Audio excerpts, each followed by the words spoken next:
It began with a single question that seemed so ordinary, yet it carried the quiet weight of desperation and courage. "Can I sit here?" The voice came from a woman whose posture spoke of exhaustion more than boldness.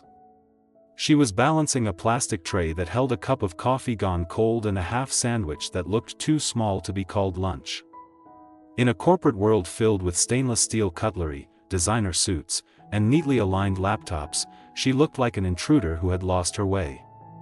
No one at the cafeteria table looked up, no one offered her a smile.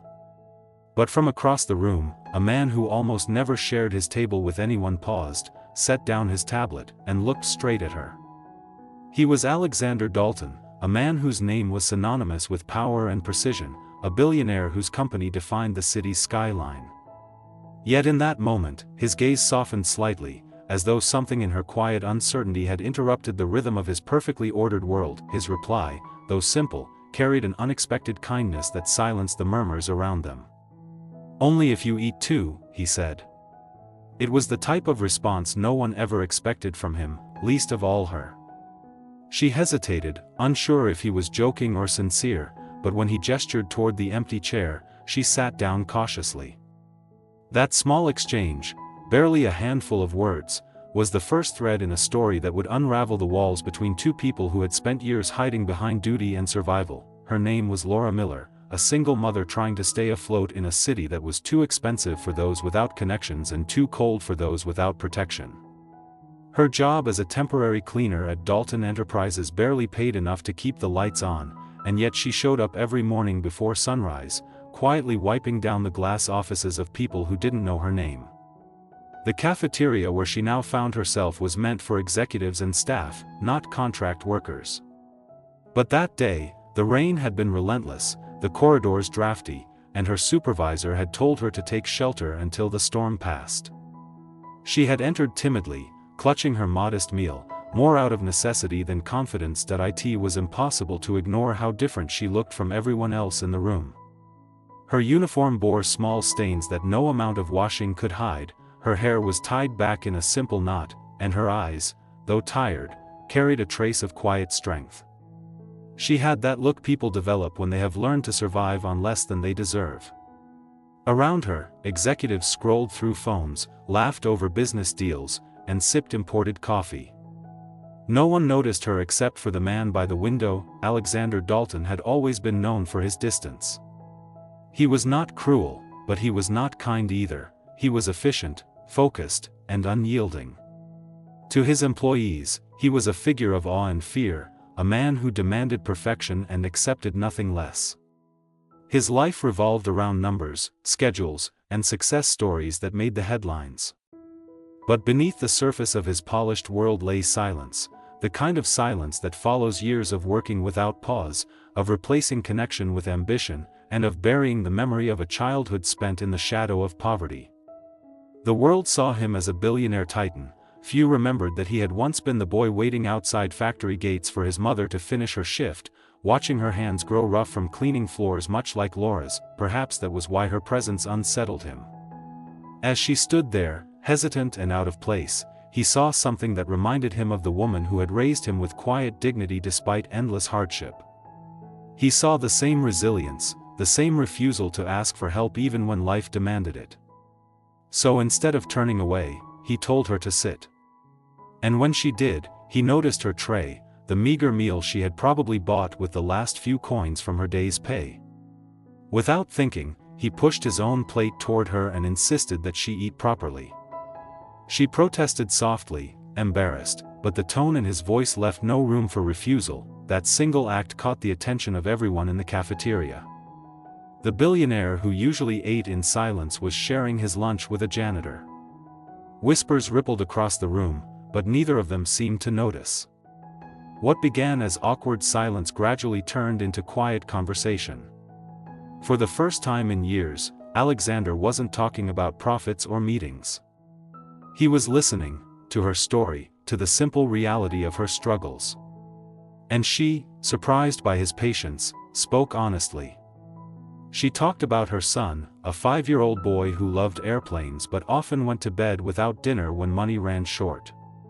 She mentioned the long hours she worked, the double shifts she took, and the guilt that haunted her whenever she left her son alone at night. To her, it was just another confession made in passing, but to him, it struck a chord so deep that he found himself lost in thought.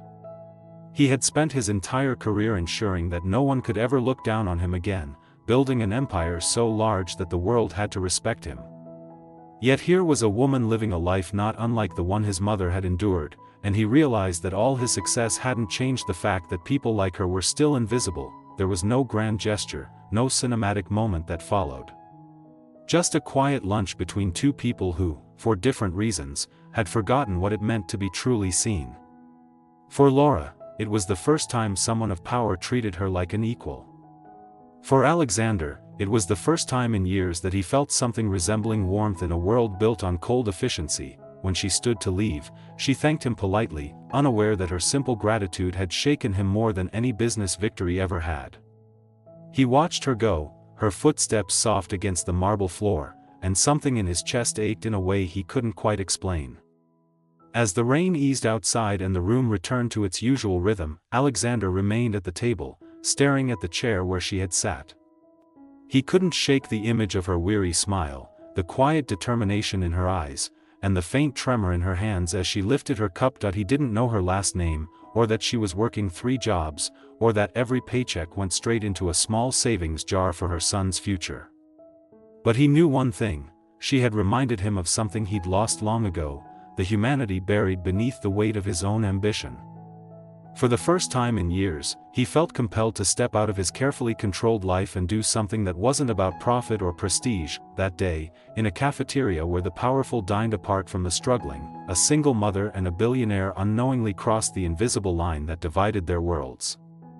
Neither of them understood yet that this brief encounter would echo through both their lives, setting in motion a chain of choices that would redefine not just who they were, but what it meant to truly care. In a city obsessed with success, one small act of kindness, a seat offered, a meal shared, was about to reveal a truth far greater than wealth.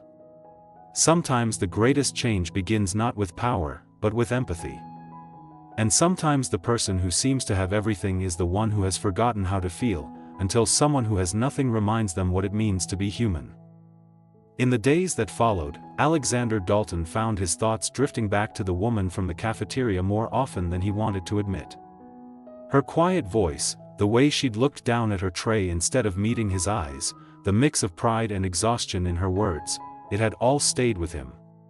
He had met countless people through the years, from investors and politicians to CEOs and strategists, but none had left such a lingering impression.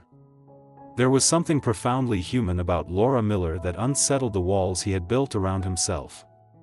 She had walked into his world by accident, and somehow, she had left a mark he couldn't erase. Back in his office, where glass walls framed the skyline, he found himself staring out at the rain instead of the contracts on his desk.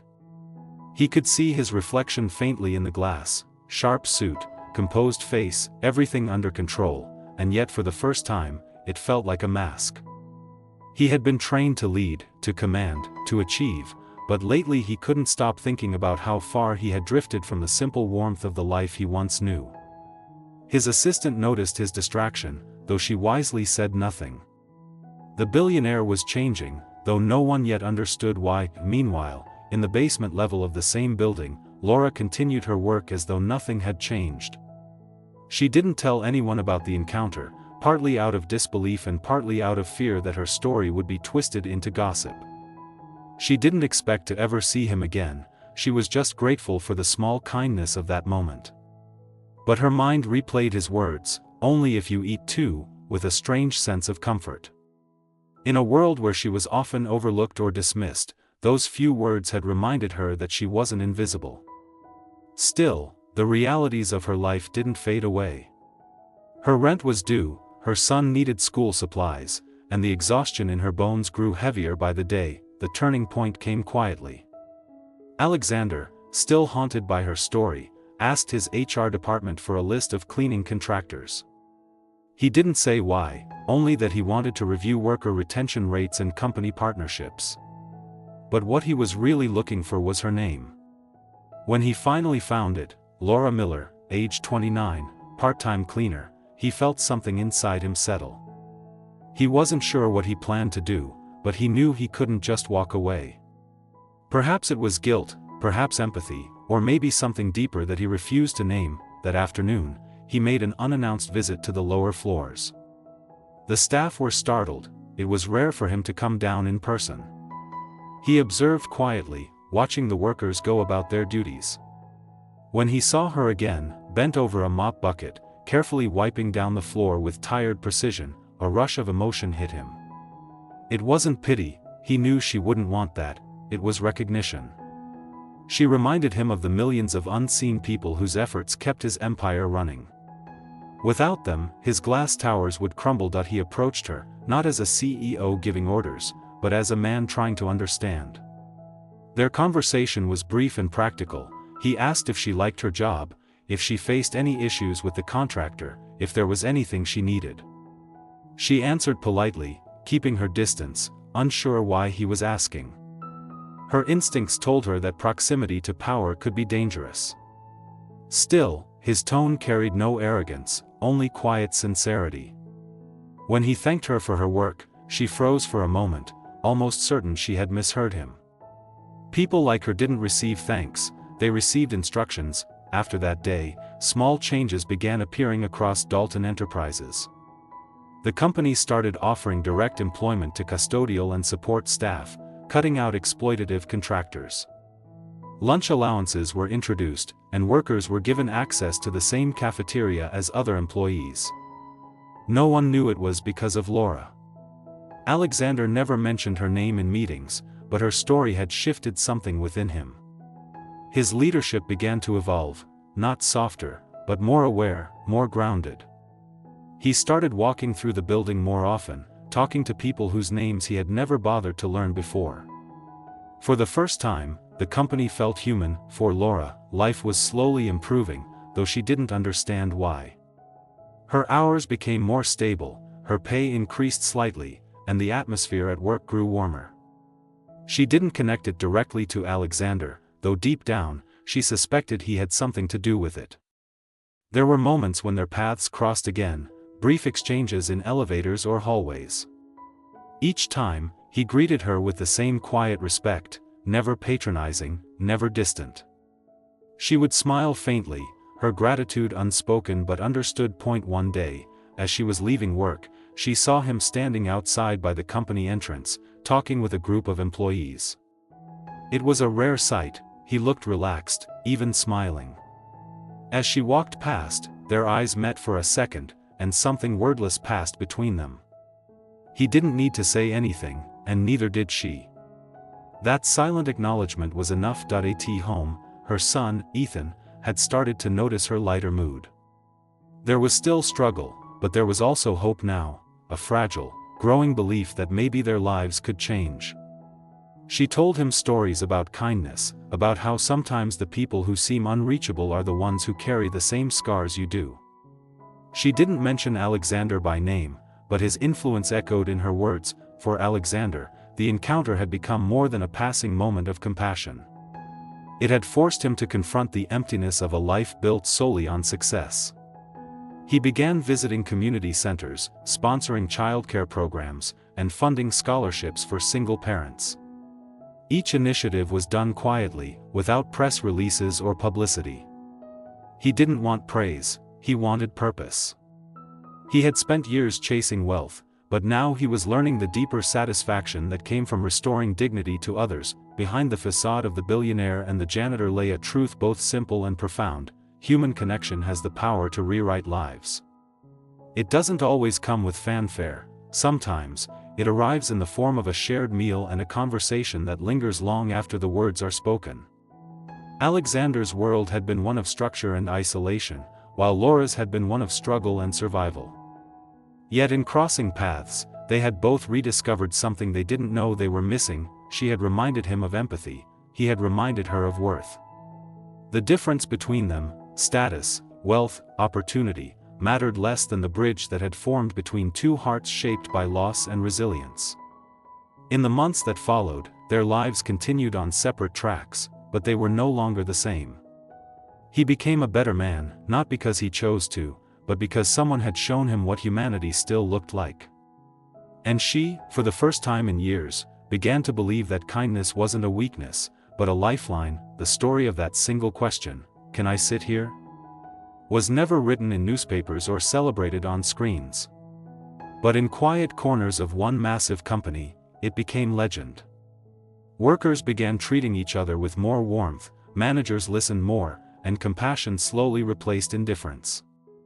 It was as if one act of kindness had rippled outward, reshaping the culture of an entire empire. Sometimes change doesn't come from policies or power, it begins with a moment that reminds us what truly matters. For Alexander and Laura, it started at a cafeteria table, under the soft hum of city rain. One offered a seat, the other offered truth, and in that exchange, two lives were changed forever. Months passed, and life moved on as if nothing monumental had ever happened, but beneath the surface, the quiet impact of that single encounter continued to unfold. Alexander Dalton was no longer the same man the world had known. The billionaire who once measured worth by profit margins now found himself measuring success by the faces of the people who worked for him. He began spending less time in boardrooms and more time walking through the floors of his company, learning the names of those who had once been invisible to him. His changes weren't loud or self-promoting, they were subtle, almost gentle, but deeply felt. He had realized that wealth, without compassion, was just another kind of emptiness. The transformation didn't happen overnight, but day by day, it became evident that the cold precision that once defined his leadership had been replaced by something warmer, more human. While his business continued to thrive, it was his personal life that began to evolve in ways he hadn't expected. The solitude that had once been his comfort now felt hollow. He started to wonder what it might mean to live for something, or someone, beyond the boundaries of his empire. And inevitably, his thoughts often returned to Laura. He respected her silence, her independence, and the quiet dignity with which she lived her life. But he couldn't help wanting to do more for her and her son. Yet every time he considered intervening directly, something held him back. Perhaps it was the understanding that what made Laura special was her strength, her refusal to be defined by her struggles. He didn't want to take that away from her by offering charity disguised as kindness. Laura, on the other hand, continued her quiet battle for stability. Her son, Ethan, had begun school, and every day she worked extra hours to ensure he had what he needed. The world hadn't suddenly become easy, but small blessings had started to appear, an unexpected bonus, a manager who treated her fairly, and moments of calm that she hadn't felt in years. She noticed the changes around the company too. Workers were being treated better, salaries were fairer, and opportunities were opening up that had never existed before. She didn't know that she had been the catalyst for this quiet revolution, that her small act of courage in sitting beside a billionaire had shifted the heart of an entire system. Her path crossed with Alexander's again one winter evening when the company organized a charity gala to raise funds for underprivileged families. For the first time, support staff were invited to attend, and though Laura hesitated, her co-workers convinced her to come. She arrived in a simple dress, one she had mended herself, unaware that the host of the evening had been waiting for her presence without even realizing it. When Alexander saw her from across the room, a calm recognition washed over him. She stood out not because of glamour, but because of her quiet grace, an authenticity that wealth could never replicate. He greeted her as an equal, not as a benefactor, and for the first time, they spoke freely, without the tension of hierarchy between them. What began as polite conversation deepened into something genuine.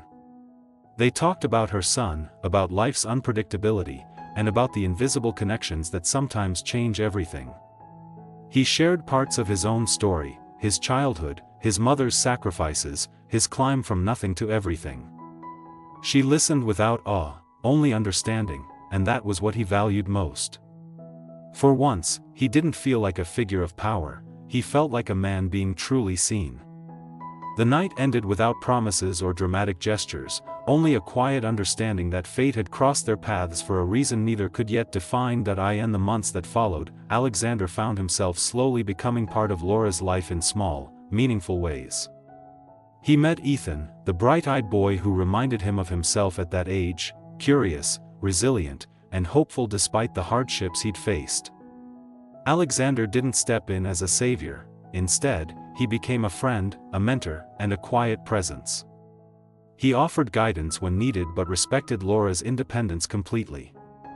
There were moments when he wanted to do more, to give her everything she had been denied, but he had learned that true generosity meant empowering, not rescuing. Ethan quickly grew fond of him, not because he was wealthy, but because he listened. The billionaire who once intimidated rooms full of executives now found joy in helping a little boy with his homework or showing him how airplanes worked. Those moments filled a space in his heart that no amount of money or success had ever touched. Laura watched this growing bond with both gratitude and caution. She had learned through hardship not to trust easily, but something about Alexander's sincerity broke through her walls. He never made her feel small, he made her feel seen. Their friendship deepened naturally, built not on attraction or charity but on shared values, hard work, resilience, and kindness.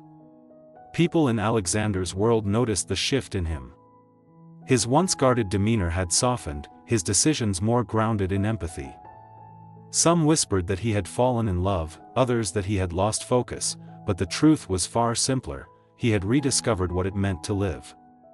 The man who once ruled from a glass tower had found meaning not in wealth, but in connection. For Laura, it was both humbling and astonishing to see how her life had changed. She was promoted to a supervisory position, something she had never dreamed possible, and though she suspected Alexander had influenced it, she knew she had earned it through hard work. The sense of dignity that came with it was worth more than any financial gift. Her son thrived, their home grew warmer, and for the first time in years, the constant fear of failure began to fade. But beyond the promotions, the gestures, and the quiet support, what mattered most was the transformation they inspired in each other. Laura helped Alexander rediscover the value of humility and humanity, while he helped her believe that kindness still existed in a world that had often been cruel.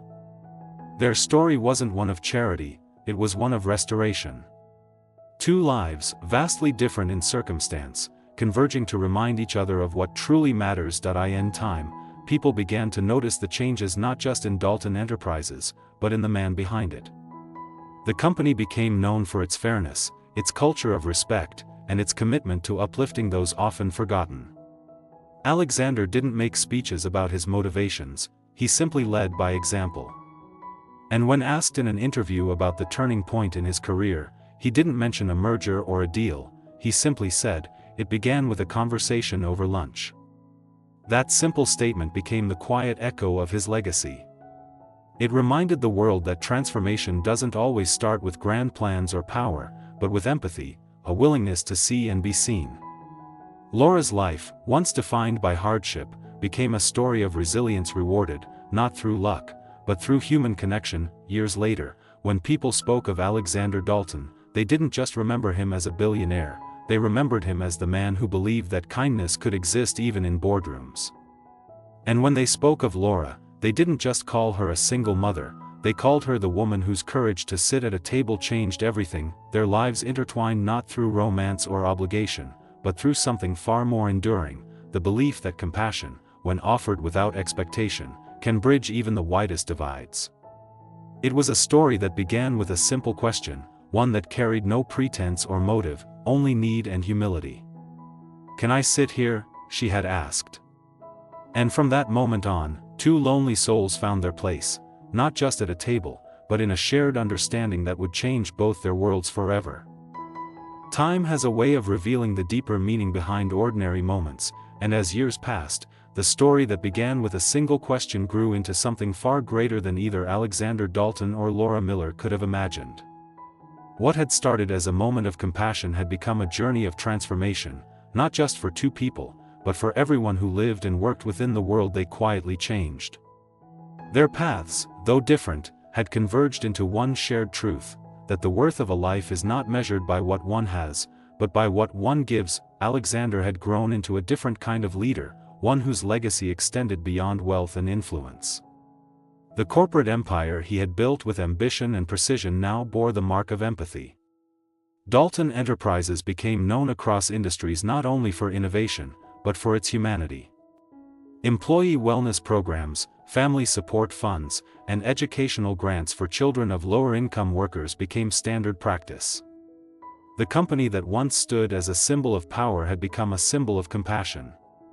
Behind it all was a man who had learned, through a single mother's quiet dignity, what it meant to lead with heart, yet even as his external world flourished, it was the quiet changes in his inner life that mattered most. Alexander no longer woke up chasing numbers or headlines. He began his mornings with purpose that couldn't be quantified, mentoring young entrepreneurs, funding shelters, and supporting initiatives for single parents. Each action carried the invisible influence of Laura, whose resilience continued to inspire him long after their first meeting. She had reminded him that kindness was not weakness and that success meant little if it didn't lift others with it. He often thought about how much of his life had been spent chasing the wrong kind of fulfillment. It wasn't the applause of the world that brought peace, it was the gratitude in the eyes of people whose lives had changed because of compassion. Laura's life, too, was no longer a daily fight for survival. With stability finally within reach, she began to rediscover the parts of herself that hardship had buried. She continued to work diligently, moving from cleaner to manager and later into a leadership role within Dalton's community outreach division. Her work allowed her to support women like herself, single mothers trying to rebuild their lives after loss or abandonment. She used her story as quiet proof that dignity and opportunity could coexist, and that everyone, no matter how humble their beginnings, deserved respect. Her son, Ethan, was growing fast, and his curiosity and determination mirrored the spirit of both the people who had shaped his world, his mother's strength and Alexander's vision. He saw in them what true success meant, not in wealth or position, but in character. Alexander became a figure of guidance in Ethan's life, not as a replacement for a father, but as a mentor who believed in him. Their bond deepened naturally, and through that connection, Alexander found a kind of family he had never known. The boys' laughter filled spaces that had once been defined by silence, and Laura often noticed the way Alexander's guarded demeanor softened whenever Ethan was near. It was as though the billionaire, who had spent years surrounded by polished luxury, had finally found joy in simplicity, a joy he hadn't even realized he was missing. But what made their story remarkable was that it never turned into a tale of rescue or dependency. Laura never became someone's project, she remained her own person, proud and self-sufficient. Alexander respected that deeply. He offered opportunities, not favors, and she met each one with grace and hard work.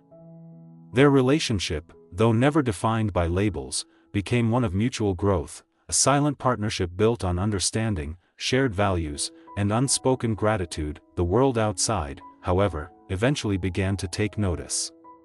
Rumors spread in the media about the billionaire's mysterious friendship with a woman from humble beginnings. Speculation ran wild, but Alexander paid it no attention. He had spent too many years being defined by public opinion to care anymore. When a journalist once asked him in an interview if the rumors were true, that he had changed his company and his life because of a cleaning worker, he didn't deny it. Instead, he smiled slightly and said, "I changed because I finally remembered what my mother taught me, to never forget the hands that build the world beneath your feet." That statement went viral, not because of its poetry, but because of its truth. It resonated deeply in a society where power often forgot its roots. Laura, hearing those words, felt an emotion she couldn't quite name, something between pride and disbelief. She never sought recognition, yet knowing that her small act of courage had inspired such change gave her peace. She understood now that life's most important moments often arrive disguised as ordinary encounters. The simple decision to ask for a seat had altered the course of her world, and in a way, it had saved him too. As time moved forward, both of them continued to evolve in quiet harmony. Alexander's foundation for single parents became one of the most respected in the country, offering education, childcare, and housing assistance. Laura became its director, dedicating her life to ensuring that no one felt the loneliness she once had. Together, they worked side by side, their partnership a blend of respect, empathy, and shared purpose. In those years, the bond between them deepened into something profound and enduring. It was not born of need, but of recognition, two souls who had seen the world from opposite ends of privilege and pain, meeting at the middle ground of humanity. They did not need to speak of love, because everything they did was already built on it. Whether through a look, a gesture, or a shared silence, they communicated more than words could express. Ethan grew into a bright, compassionate young man, carrying forward the legacy of both of them. He often told people that his life began to change the day his mother sat at the wrong table and was met with kindness instead of rejection. He dreamed of becoming someone who could make that same kind of difference in the world, not through wealth, but through understanding. In the twilight of their story, when Alexander finally stepped away from the empire he had built, he chose not to sell it for billions but to restructure it as an employee-owned company, ensuring that every worker, from the top executives to the janitors, had a share in its success. It was his final gift, the culmination of everything he had learned. At the ceremony where the change was announced, he spoke simply, his voice steady and sincere. This company began with one person's dream, but it was sustained by thousands of unseen hands. It's time those hands hold the future they built. Laura stood in the crowd that day, tears quietly filling her eyes. She didn't need to be acknowledged, because she already knew what her presence meant. When their eyes met across the room, the look they shared carried the weight of years, gratitude, respect, and something timeless that words could never define. Long after the applause faded and the years turned, their story became a quiet legend told in the company's halls. New employees heard whispers about the founder who had once shared his lunch with a cleaner and how that moment had changed the destiny of a corporation. Some dismissed it as myth, others as inspiration, but those who truly understood knew that it was real, that kindness, when given freely, has the power to rewrite even the coldest of stories. In the end, "Can I sit here?" became more than a question. It became a symbol of connection, courage, and the simple truth that humanity still holds the greatest power of all. It reminded everyone who heard it that sometimes, the most extraordinary transformations begin not with wealth, ambition, or status, but with empathy, a chair pulled out in welcome, and the decision to see someone not as less, but as equal. And that quiet decision, made on an ordinary day in a corporate cafeteria, had forever changed the course of two lives, and perhaps, in its ripple, the world itself.